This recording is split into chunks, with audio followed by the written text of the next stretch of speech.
Welcome to the Existential Empath Podcast. My name is Tanya and I am an intuitive empath.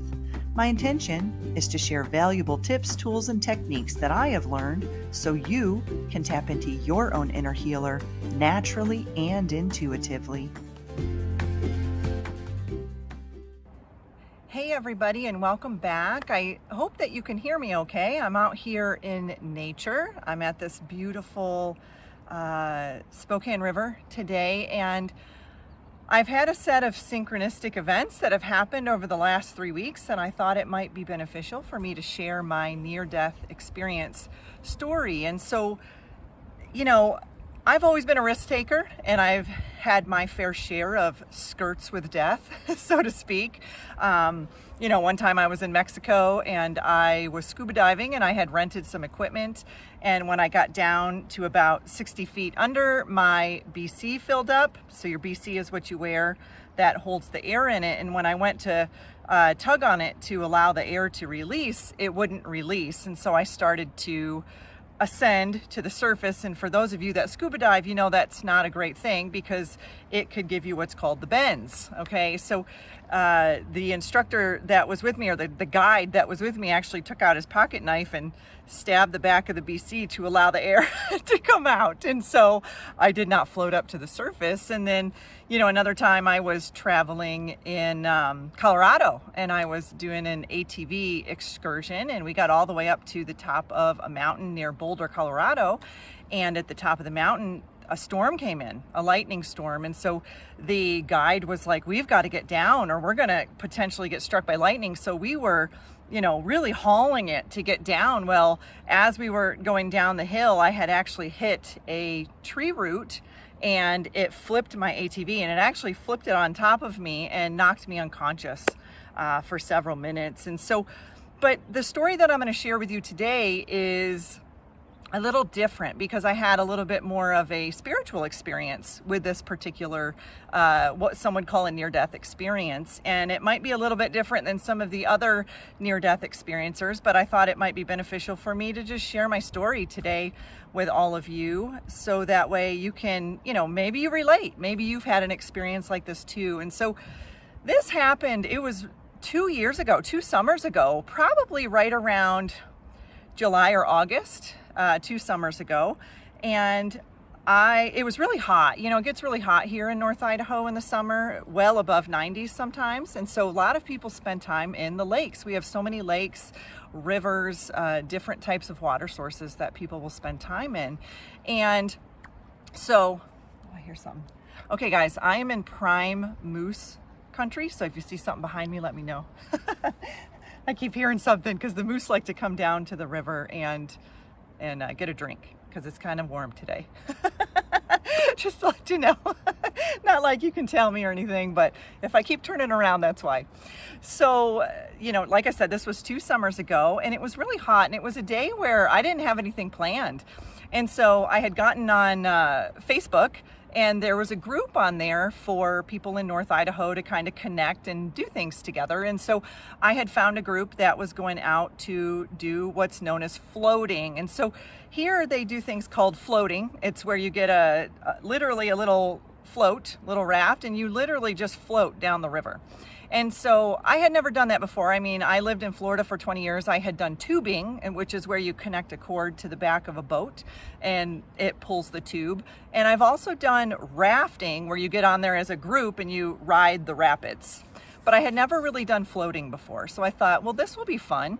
So I connected with a group of people I had never met before. And I actually didn't have a float. So I was scrambling around town looking for one, just a single float. And weirdly, living in Florida, it was really easy to find a float. You could buy one at the beach or on the side of the road. But here, it was really difficult for me to find a float. It was like they were all sold out. So I went to a sporting goods store and found a double float. So that's basically, you've got a float for 2 people. Okay, so it had a circle for, on one side to sit, and it was attached to another circle where another person could sit. So what I ended up doing was just sitting on one side and then putting all of my gear and my stuff in a waterproof bag on the other side. And so I met up with these people at their home, and I rode to this location with them, and they had never done this river either. So this is the North Clark Fork area of the Coeur d'Alene River, and that's not where I am today, but this river is very similar, and I will show you some of the little bit of the rapids that come through here. It's not significant, but when you're floating, it can be, you know, a little much. Well, we found our location, and basically what you do is you kind of one person parks upstream and another person parks downstream, because you're going to be floating down, and then you load in one vehicle and then you drive back up the river to unload your floats. And so we had, you know, done that. We got everything situated. We got our floats all inflated, and everybody was good. And we met a couple of other people there. So I had ridden up with 2 other people, and we ended up meeting, I think, 2 or 3 other people. And one of the guys had an electronic float where he was on it, kind of like a, you know, like just a hover float sort of, and it was electronic, and he could bounce around in that. So it was kind of neat, where our floats did not have that. We were just literally floating on the river.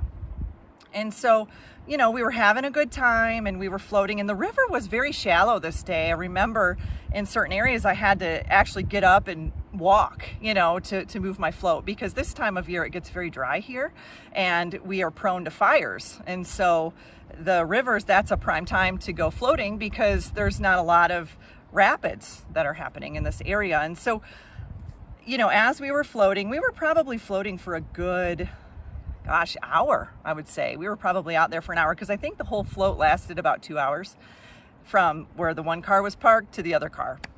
And so we got all the way down to this one area. And now I was not privy to this, but when you float, they actually use a rope and they tie the rafts together, so that way you don't lose one another. And I did not realize that this was going to be a problem until I realized it was a problem. And so, you know, we're coming down the area, and one of the guys is floating up in front, and then I'm attached to this other girl. And so my double raft is attached to her single raft, and she's in front of me. Well, we get to an area of the river where it starts to veer off a little bit to like a 45-degree angle, and we start to see some rapids. You know, there's some rapids, and it's going to take us around this corner where these rapids are, and then it's going to kind of dump us out, you know, on the other side. And so I didn't really realize how abrupt the rapids were until we started to really get into them. And so her raft actually turned around, so she was facing me and I was coming forward towards her. Well, as we started to veer around this 45-degree angle, I noticed that her raft had hit something in the water, and she started to tip a little bit. Well, then I realized that it was a tree. There was a tree up underneath the water. You could barely see it. It was like, you know, just one little branch was kind of sticking out. Well, she was able to get up over that tree. She kind of just bounced around it. Well, that wasn't my situation. So, you know, her raft is connected to my raft with the rope. And as she started to pull around, you know, through that rapid, my raft actually hit that tree and bounced me off of it. So I went underwater and did not realize how severe the situation was until I was actually underwater. So I first realized that one of my feet was trapped and lodged into the tree. And then I realized that the rope that was connected to her was actually wrapped around my neck, and it was holding me down. So my foot was lodged, holding me underwater, and then the rope was wrapped around me, holding me underwater. And then my double raft was on top of me, holding me underwater. And then I realized that my bathing suit, I was wearing a one-piece bathing suit, and I had a strap, and the strap was actually wrapped around one of the branches under the water as well. So there was a moment in time I thought, oh shit, how am I going to get out of this? Like, I remember in my mind thinking, this is too much, you know, this is too much. And then at that moment, something happened and I flew out of my body. Like, I remember flying out of my body, and this instruction came through to me. This voice was coming through to me that was extremely serious. It was very calm. And it was telling my body, my avatar that was stuck in this situation, what to do. But then I realized in the moment that that voice was me. It was me. It was my higher self telling my lower self, my physical self. It was my spirit self telling my physical self what to do in the situation. And I could feel this calming presence. And, you know, I was probably underwater for well over 2 minutes, I would say, by the time I got all of this taken care of. But what had come through to me was like, okay, what do you do first? What is the first thing that you can free yourself from? And the first thing I could free myself from was my foot, because if I couldn't get my foot loose, it didn't matter if I got that rope, you know, unlodged around my neck or not. So I was able to get my foot, and I had these water shoes on. That's why my foot was really lodged in there. And I was able to free my right foot to get to a point where I could step on that tree and start to pull myself up. Well, as I did that, I recognized that that rope, she was being pulled. That rapid was pulling her, and it was pulling on my neck. It was tugging on my neck, and the raft on top of me was creating a bit of a suction. So by the time I got my foot unlodged, I was having a really difficult time kind of shifting myself out from that rope being wrapped around my neck. And I could hear this voice just saying, be calm. This is not your time. Everything's going to work out. What do you need to do? And at that moment, I kind of just swiveled. I remember I was trying to go one direction to get out of the rope. And then I realized, okay, I'm going to try to go this direction to get out of the rope. And as I spun around, that's when the rope freed. But when it freed, that raft came and knocked me straight in the head. And at that moment, my bathing suit was still wrapped around the tree. And so it was like just this one obstacle after another that kept happening. And it was really strange because it was like I lost track of time. I couldn't really figure out how long I was under there, but this very peaceful presence came over me, and I felt extremely calm in that moment. And it wasn't like I could breathe because I was underwater. It wasn't like I could take a deep breath, but I was able to work with my higher self and my lower self, my physical body, to be able to maneuver myself out of this situation. And then before I knew it, I was standing up, and you know, the water was very shallow as we were floating, but in this particular area, it was pretty deep. I mean, I'm almost 6 foot tall, and it was well over a foot over my head, you know? So I was thinking to myself, I'm going to drown with just a foot over my head, you know, in that moment. And I was able to stand up. And at that time, I turned around and I looked, and they were all well down the river because that rapid had taken them all the way down the river. So had something happened to me anyway, it would have taken them some time to get back to even, you know, help me in this situation. And so, you know, as I was going through that, I remember the moment my head lifted up out of that water, the biggest breath I had ever taken in my life to allow that oxygen back in my body. That's when I felt my spirit kind of come right back into my body. It was like I grounded myself right back in. So it's like I had this moment underwater of this disconnect from my consciousness or from my spirit. And then as I came back up to take a breath, that consciousness came right back into my physical body. And it was really weird. It was like I felt like this really strange sense of reality. And by the time I caught up with them, because my raft was connected to hers, so my raft was gone. All my items were floating everywhere, you know, and I just kind of swam to the shore. I got to the shore and I just sat there for a minute and thought, whoa, what just happened? What was that experience? And this was very different than the time I had knocked myself out in the ATV experience. This was more, I was very consciously aware of what was going on when I was underwater. But the sense of calm that I had experienced under there, and they were terrified. By the time they caught up with me, they thought I was gone. They thought I was dead. They said that I was underwater for a significant amount of time. They could see the raft over my head. They could see that I wasn't surfacing, and you know, so their experience was very different than my experience. And, you know, all of this kind of came up recently because a friend of mine had asked me if I wanted to go see some structures with her, because like I share on my show, I like to, on the weekends, we go and we look for different tree structures and stuff, because I live in North Idaho. There's a very strong belief, very strong presence of Sasquatch activity in the area. So we do a lot of field research. And so where she had taken me was very, very close to where I had this near-death experience. And what I did not realize is, as we were driving down this road, I remember meeting up with her because she was on the Montana border and I was in Idaho, and we were going to meet up somewhere to, get together. And I remember as I was driving, I kept feeling like I was being pulled into the river, like my car. I had to keep, realigning, and I thought, that's kind of scary. I need to be alert. I feel like I'm being pulled into this river. And so her and I met up, and we left my car somewhere and we jumped in her Jeep.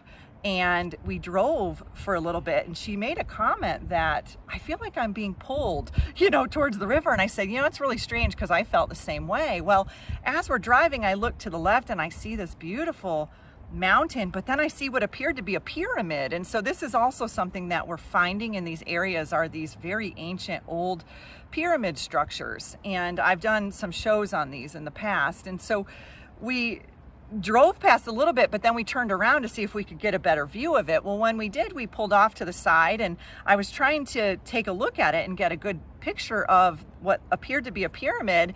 And at that moment, I heard a little boy's voice, and she got chills immediately. She's like, "What was that?" And I said, "You heard that?" And she goes, "No, but I felt it. I feel like a little kid's presence here." And I said, "I know, I hear him. I heard him." Well, then we looked to the left, and there's one of those little kind of remembrance or memory plaques on the side of the road where people will often leave flowers or crosses or different types of things to remember someone. Well, there was one of those right next to us, within 3 or 4 feet of us. And it was a little boy. It was a little boy. And I knew it was a little boy because there was a little jacket there, a little boy's jacket. And at that moment, I felt like I need to help this little boy cross over. That's why he was communicating with us, because he knew we could assist him in this. So we helped that little boy cross over. And then we, took some pictures of that pyramid. Well, on our way back through to go back to my car, there was a girl, a young girl. She was probably 15 or 16, looked like she had just gotten her license. She had driven her car off the road and was kind of hanging off the cliff.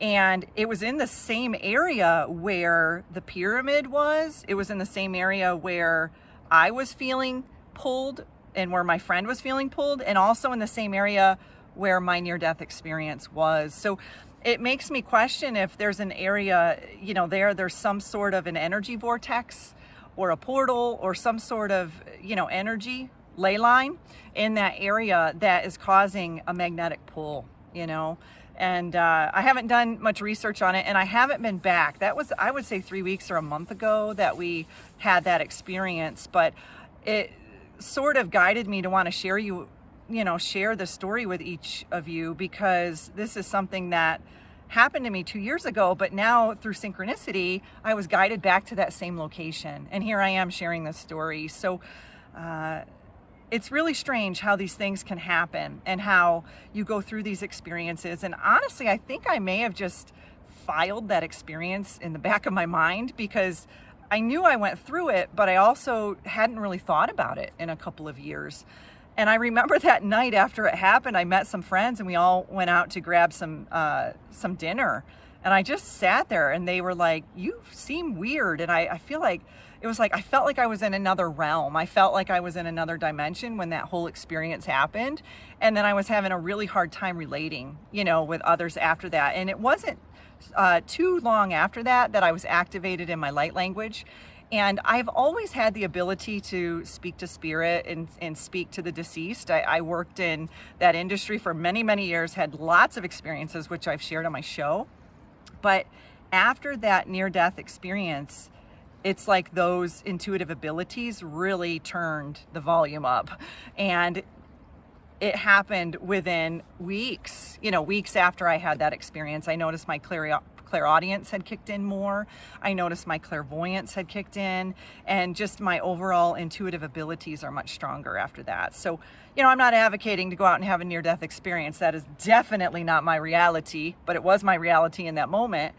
But it is something to be said for near-death experiencers that once they cross over, there is something there that allows them to activate these certain maybe dormant abilities within inside of us. And it's not like I came back and saw the divine blueprint like my friend Steve. I know many of you who follow my channel follow Steve Nowak as well, and I've had a few near-death experiencers on my show, and they've had similar experiences, but yet very different. And for me, I didn't see the light. I didn't hear God. I didn't, have those types of experience that some near-death experiencers have, but I did have the hovering over my body. I had this connection with my higher self that I think was necessary for me to be able to connect much more deeply with my higher self in that particular moment. And it just really gave me this deeper understanding that,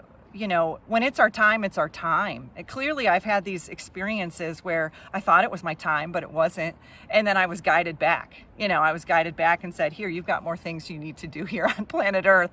Because I think there's many times I could have checked out, but I didn't. And I was guided right back. And then I just kind of shake my head like, wow, what was that experience and where did I go, in that experience? And so if any of you have had similar experiences or near-death experiences, I'd love to hear about them. Please share, them in the comments. And for those of you who might be listening to the podcast, you might want to jump on over to the YouTube channel so you can see some of the beautiful scenery that I'm going to show here in a minute. I'm going to take a little walk down the river and show you some of this really beautiful scenery. And so, as always, I send you all so much beautiful, loving energy.